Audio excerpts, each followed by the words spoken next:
Taxi! Where to, mate? Hello, mate. 55 Tufton Street, please. 55 Tufton Street, SW1. Yep, I know it well. Hop in, sir. This is A Nation of Taxpayers, a weekly podcast from the Taxpayers Alliance. Should the NHS be privatised? It's a chunky question, but it's a question we should chew over and get a definitive answer on and for on this edition of A Nation of Taxpayers, the podcast from the Taxpayers Alliance. Hello again, I'm your host, Duncan Barkes. Alongside me from the TPA this week is Shimeon Lee, Policy Analyst. Welcome.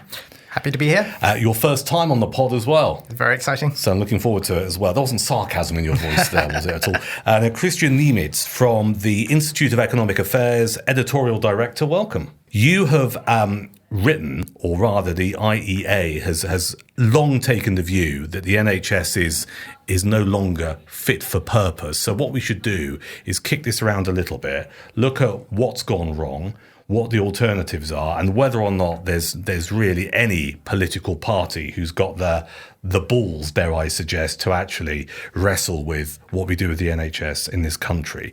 But first off, guys, let's just talk about where we find ourselves, because we record this podcast on a Tuesday. We're coming to the end of a strike by, well, we have to call them resident doctors now. We're not allowed to call them junior doctors anymore, from members of the British Medical Association. Let's just get a view on that first of all. Shimeon, what do you make of what's going on? And do you think it's going to dent people's faith in the NHS? Well, I mean, just to get some of the facts out there, the doctors are demanding a 29% pay rise. This is on top of a 22% pay rise that they had last year. Yeah. And just to put things into context for people, a first-year doctor in their very first year already gets about £43,000 a year. That's higher than the median salary. And then in the second year, that rises to £51,000, which puts them near the top quarter of earners. And of course, the most senior resident doctors, used to be called junior doctors, they would be on something like £76,000 a year. That puts them in the top 10% of earners. Yeah. So I think people will look at these figures and say that we're already treating these doctors very fairly, more than fairly, in fact, when you take into consideration their massive pension, which is about 23.7% employer contribution, far more than people get in the private sector. And it really makes you wonder, what is it that's going on? Why is it that these junior doctors find the pay package that they have so problematic? Yeah, what's your take on what's going on? I mean, I find myself in the unusual position of having a great deal of sympathy for Wes Streeting, the health secretary, which is not a position I'd normally hold. It's almost like he wanted to, well, he did, didn't he? He wanted to stop the strikes last year. One of the main Labour manifesto pledges was to reduce the waiting list and the waiting time. So he gave them a load of old dosh. And surprise, surprise, they've come back for more. What's your take, Shimmers, on what's going on here? Well, I think that the key contention that the junior doctors are making is that their pay has been cut since 2008. They say that they face sort of a real terms pay cut of something like 20%. And obviously, some people have called malarkey in some of these figures. I think they're using the retail prices index instead of consumer prices index. And of course, there's the whole idea that they've pegged it to the highest year on record, 2008, one of the highest years on record. And of course, we should put this into context of what the sort of financial situation was like back in 2008. Public sector net borrowing in 2008 was about 10% of GDP, double what it is today. So the idea that their pay in 2008 was in any way affordable, frankly not true. And it's just become less and less affordable as time goes on. And the sort of situation that we find ourselves in today is far less affordable than 2008. So I think these pay demands aren't justified. Small addition to that, I think what's happening right now is simply that in the medical profession, they're sensing weakness on the side of the government. They are sensing this is an unpopular government. Yeah. They're not in a strong position, and this is a good time to start a confrontation with them. Because what normally happens, this is when you politicize these issues. This is when you politicize pay in the medical sector or anywhere. You turn it into a political topic, and then it very much depends on the relative strength of the bargaining partners. Yeah. When you have, we saw this under the Conservative government as well. When they were at the weakest, that's when you saw strike threats or actual strikes accelerating, because this is how this works. When you have a confrontation like that at the time when the government is popular, when they still enjoy popular support, and the public are confident reasonably that the government is on the right track, well, then they would be in a position to say, well, look, right now we can't afford this. We've already given you a pay rise, whatever. Right now we have a situation where if things escalate, who gets the blame? Well, it could well be that is the government. So that was definitely the case in the late stage Tory government, that the doctors knew exactly that if things go wrong, the government is going to get the blame. There's no way the public would side with the government against people who they see as representing the NHS. And therefore, that's just inevitable. If you politicize these decisions, things depend on the polling numbers of the week and just perceptions of who is in a stronger position here. But I wonder if the BMA have made a mistake here, because there has been some polling out in the last week or so comparing this, where we are this year and this time last year. And there does seem to be less support for these doctors' strikes. So I'm wondering whether or not the BMA have strategically made some kind of mistake. What do we think? Probably yes, because last time it worked for them. So there was a similar survey during the last strike under the last Conservative government, and they had overwhelming public support because they were able to frame this as, they're never saying, we do this because we want more money. No. They never present this as what it is, which is simply an industrial dispute like any other. Yeah. They always try to turn this into a battle for the survival of the NHS. They always say, well, look, it's not as if we want money. I mean, God forbid. No. We're doing this out of altruism, obviously. Yeah. However, if you don't increase pay in the medical sector, we're just afraid that you won't be able to recruit as much staff as the service And needs. That's exactly how they spin it. And I mean, what's interesting is we now know that the Royal College of Nursing, the RCN, they balloted their members. It looks like that there might be some strike action coming down the line from that particular union. Also the GMB union, who represent ambulance drivers, they're particularly unhappy at the moment. So this shows no signs of going anywhere. I think that's the kind of strike side of stuff, unless there's anything else you want to add, Shimeon, regarding the strikes we're enduring. We'll just add that it's quite counterintuitive, but in fact, if we raise the sort of pay that the amount of money that we're giving to doctors, nurses, all of them, that actually harms the NHS rather than helping it survive. I mean, one of the reasons why the NHS is in such a state is because capital funding, that is money that the government invests into building hospitals or IT systems, all that money has been repeatedly raided over the course of many, many years in order to fund increases in day-to-day spending. And about 64% of that day-to-day spending, operating expenditure, actually goes towards staff expenses. So it's a huge, huge amount of money that we're already spending on staffing. And if you raise it even more through pay rises, plus the pension contributions, that's going to take even more money away from where it's desperately needed. Yeah, this idea, this bit of spin, and it's all about protecting and saving the NHS and investing in the NHS. You're absolutely right, Kristian. It's just really a case of people just going, I want more money. Give it to me. Let's maybe shoot the sacred cow on this episode that is the NHS. I mean, I've worked in politics for a number of years, and I certainly have spoken to MPs of pretty much most political parties, and there is a common denominator, which is when you talk about the NHS, they're like, whoa, we can't do anything too radical here. That's how you lose votes. The general public cannot think for one moment that my political party might be looking to find alternative ways of funding healthcare in this country, or here comes the P word, privatising the NHS. They're very reluctant to go anywhere near it. But I think we can all agree, sitting in this room, it can't carry on delivering what it's supposed to deliver, can it?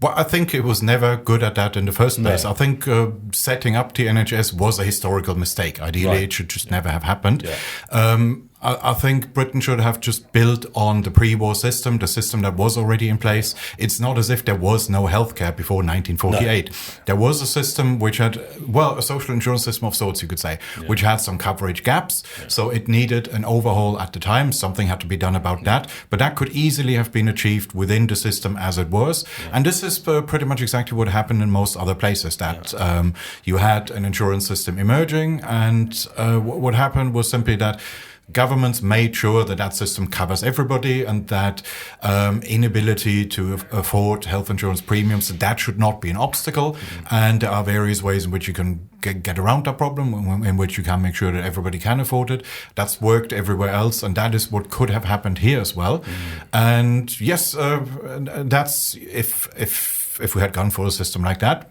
back then, you could call that a private system. Yeah. Or going for a system like that now, you could call that privatization if you want to. Yeah. It's just that for me, that is nothing scary. There are private health insurance systems that cover everybody. There are good examples of that. I mean, not even far away. In the Netherlands, just on the other side of the North Sea, they have a private health insurance system. 100% of the population covered by private insurance, and they get their healthcare in a marketplace. It doesn't mean that there is no safety net. Of course, there is. That's the government's role is to make sure everybody's covered, everybody gets a certain amount of a predefined package of medical goods and services. But once that is defined, once the government has made sure that everybody can afford it, that system is then delivered by the market. That's what privatization means. Nothing scary about that. No, there shouldn't be anything scary about it. And students of politics will know, and if you're listening to this podcast at the moment and you're not too sure of the background of the NHS, it was set up in 1948 by a guy called Bevan under what he would see as very sound socialist principles. We're now living in the 21st century.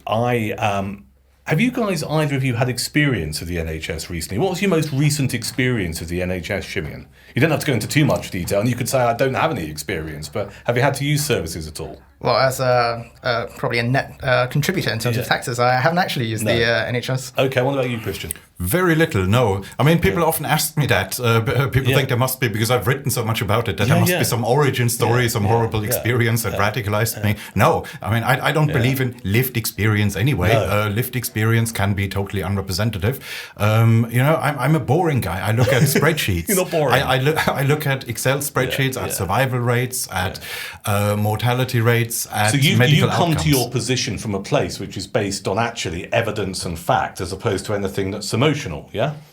Well, yes, I don't have any emotions about the NHS either way. I think it's a bad idea, but that's not. I don't have strong emotions. No. So therefore, that's not shaping your view. I only ask because I've had experiences of the NHS. I had an awful experience, and I'm not going to go into too much detail, but I think if you've had a good or bad experience, I think as a human being, it will undoubtedly shape your view on the NHS, right? Because that's how human beings work. So well over 10 years ago, my mother was in hospital for 9 months. She went in and never came out. It was an awful experience with the NHS. It was like dealing with this blob.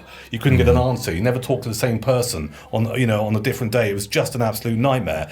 I had to go into hospital last week, and I had a procedure, and I was dreading it, not because I was scared of the procedure. I was more scared of dealing with the NHS, but it worked like clockwork. And I think, if you have that kind of experience, you go, well, this kind of works. And the other experience, I had a hip replacement a couple of years ago, because obviously I'm an old man compared to you young, thrusting guys. But that was interestingly done in a private hospital.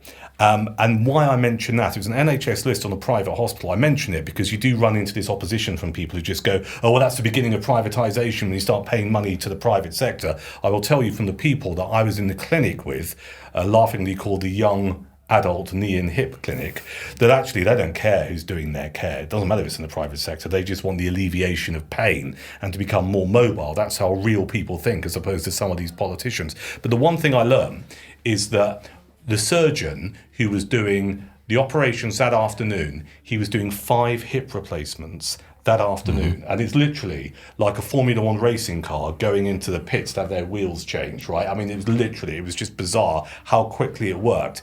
But he said to me, and I won't name him because I don't want to incriminate him, but he said, if I was to do this in an NHS hospital, I would only do 3 in the afternoon. And that just proved to me that there is a problem with the NHS when we talk about efficiency and the ability to actually work at a greater pace and see more people. So those are my NHS experiences. And I know I'm waffling on a bit, but bear with me, because I do find myself increasingly coming back to the fact that it is remarkably expensive, it is inefficient, it could learn from the private sector, but we don't seem to have the politicians or the political party who's got the the backbone to actually do something about it. Right, that's enough for me. What about you? Well, I think it's sort of interesting that even the doctors are kind of feeling these effects. So if we look at the pay dispute, a lot of their sort of argument makes references to other countries. So they say doctors in Australia are paid a lot better, for example. Yeah. Well, obviously, Australia has a very, very different healthcare system than the UK. It's a lot more of a hybrid system. And if you look at the countries where doctors are paid the most, they're countries like the United States with a very strong private sector for healthcare. Countries like Switzerland, which also use a lot of private healthcare. So in a sense, I think the doctors are asking for sort of an Australian-style system, but without Australian-style pay, rather, without an Australian-style system. They don't make that connection there. That the reason why other countries can pay their doctors a lot more is because they have a private system where there's competition in the market. Well, and quite a few of them don't just ask for Australian pay levels. They literally get them by moving to Australia. And I think that's the most common destination for doctors who emigrate, or medical professionals more generally. And fair enough. I mean, nothing wrong with that, and I don't blame them for that. It's just that it's strange that none of them ever seem to make that connection of thinking, well, okay, this system, it makes more sense for me as a professional. It makes more sense for patients. It delivers better outcomes all around. Why might that be? It's not that there's something different in the soil over there that somehow makes healthcare work in a way it doesn't here. And I would like to see some doctors making that connection, and then talk about the experience, ideally write for a newspaper here, ideally even a left-wing newspaper. Try to get this into The Guardian, The Independent, The New Statesman, or whatever, and say, look, I used to be a member of the NHS cult. I used to believe in it like everyone else, but here's what I've experienced, and here's the evidence I've looked at. Here's why I've changed my mind. And I think that could be quite powerful, and that could go further than if us Tufton Street baddies write about it. It's interesting. You use the word cult there, and I do think it is a cult, isn't it? How do you start? And you've just given one example there, Kristian, about how you perhaps start to change the mindset, the groupthink in this country, which is like the NHS is the best thing ever. We can't afford to tinker with it, and the public love it. I don't think the public do love it. I think the public put up with it. But in order to change thinking, I'll go back to my original question. If you're a political party and you want to go down the route of privately funded healthcare, a private system, how do you start that process of change? How do you do it? Well, I'd say it has already started. So, I mean, I've been writing about this on an on and off basis for 10 years or so. And I remember the first couple of papers that I wrote, it felt like I was the only one in the country. Right. And basically everyone hated it. So it was always, when something came out, my Twitter notifications were basically, were a cesspit for 3 days or so. Yeah. And it has reduced a lot over the years, sorry to interrupt 3 years or so. About that, but isn't that interesting that people wouldn't want to engage and have the debate about it? From what you said, you just got a load of abuse and bile on social media because you dare suggest something different. But I also think that there must have been some people watching on the sidelines, undecided ones who just saw, okay, there's a massive Twitter storm and the IEA is trending and whatever, and Tufton Street is trending, and who are then attracted to the drama and who want to know, okay, what's this all about? And if you then see that the whole of social media seems to be totally hysterical, and you look at the actual paper and you think, well, this seems quite reasonable to me. I can't quite see what the problem is. That can be a red pilling experience, and so I think on our side it does make sense to keep going, even if it isn't immediately popular. And over the past 3 years or so, it has already shifted. So if you compare now to the weeks and months when people were literally clapping for the NHS on their doorstep, that was a very different time. And I used to get very different responses back then, even though I haven't changed my message. No reason why I should. But I can just tell from it's now much harder to create a Twitter storm, say, for anything about the NHS. I never had to try particularly hard. Do you get the sense then that people maybe are realising finally that currently how healthcare is provided in this country is unsustainable? Have you noticed a shift in terms of over the last few years? You're writing these pieces, you're generating work, policy papers or whatever, and actually maybe the opposition that used to be there 5 years ago, 10 years ago, whatever, is starting to weaken? Well, what I've noticed is a bit that these arguments, for other systems, for alternatives, NHS critical positions, that has seeped into the mainstream. Yeah. You can now read this in The Telegraph, in The Spectator, in various other publications. It is no longer the taboo that it once was. You know, once you can read this in mainstream publications, you can no longer say that this is something that's completely unspeakable.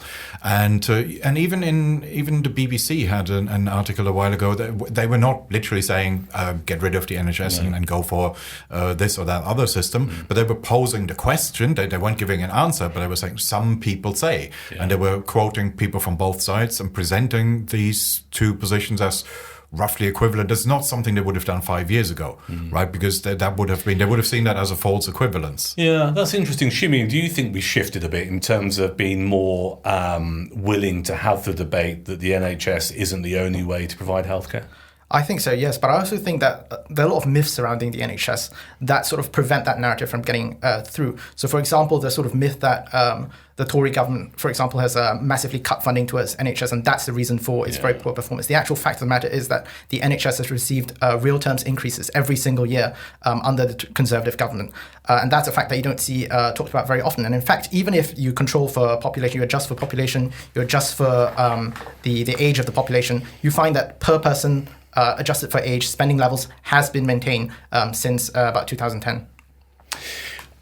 There is a fear, isn't there? Let's talk about the elephant in the room, and it has been the NHS, as we know, has been weaponised in the world of politics, and if you like, the argument you hear back against the idea of reforming it and potentially having an insurance-based system in this country, and I've heard this numerous times over the years, we'll end up like America. You know, you'll get hit by a car crossing the road and the ambulance won't take you anywhere unless you get your credit card out. Now, I stripped it down a little bit, but that's the kind of argument you hear.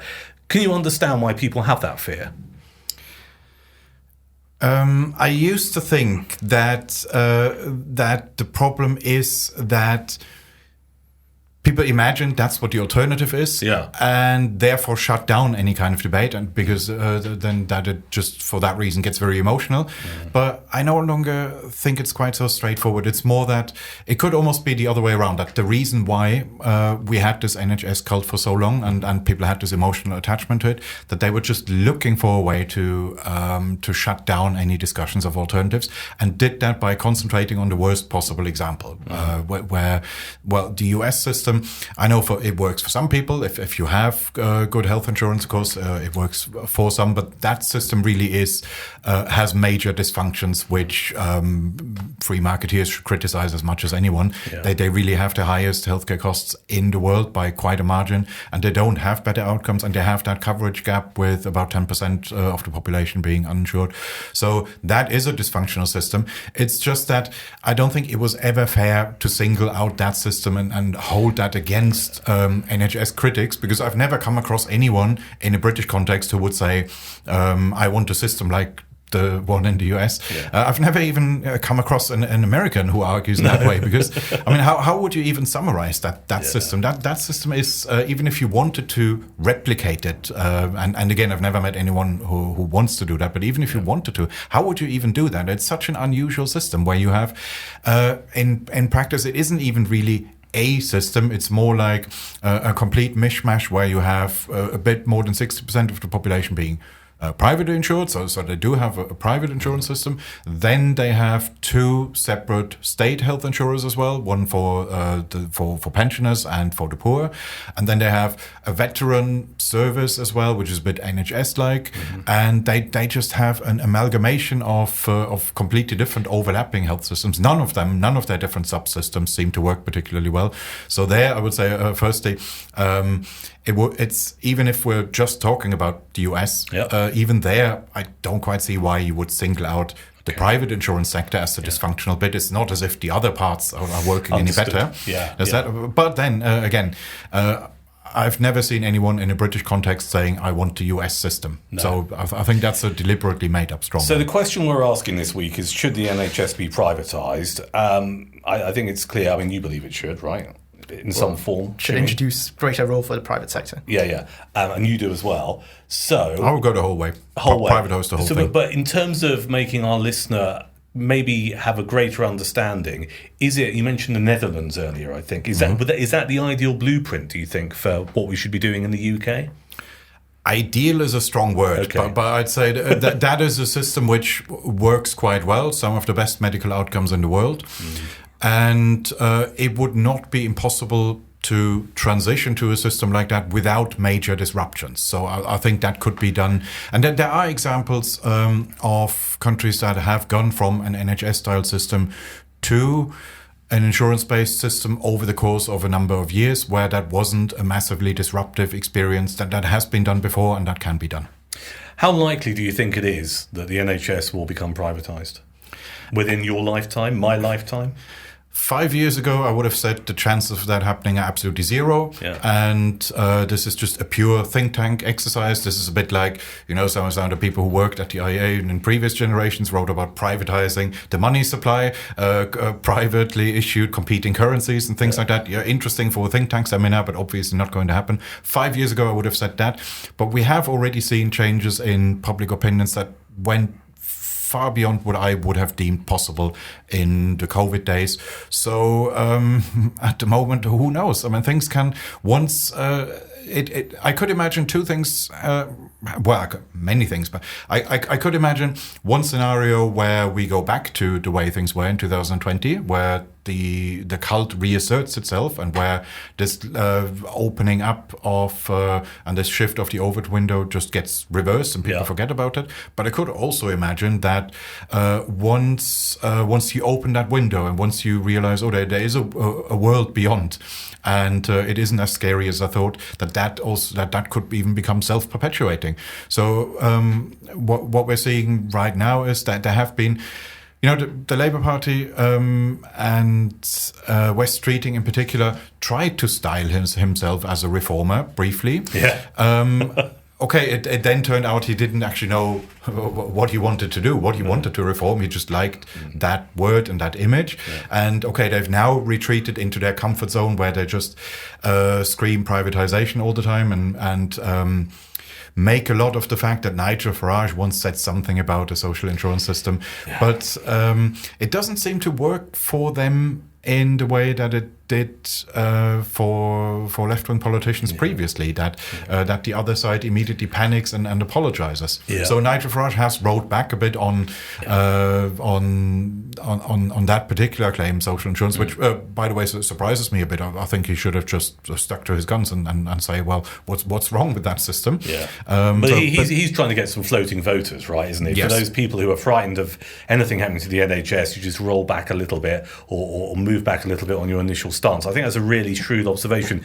Shimeon, you were smiling through some of that. I was watching you. Why were you smiling? I was just thinking that in talking about the future of the NHS, we have to understand what is the problem with the NHS and why is an Australian or Dutch or French or German system better? I think at the heart of it is the idea that excessive political interference and control of the healthcare system has been the root of a lot of these problems, whether you look at low levels of investment or you look at money being taken out of capital budgets, massive increases in staff numbers.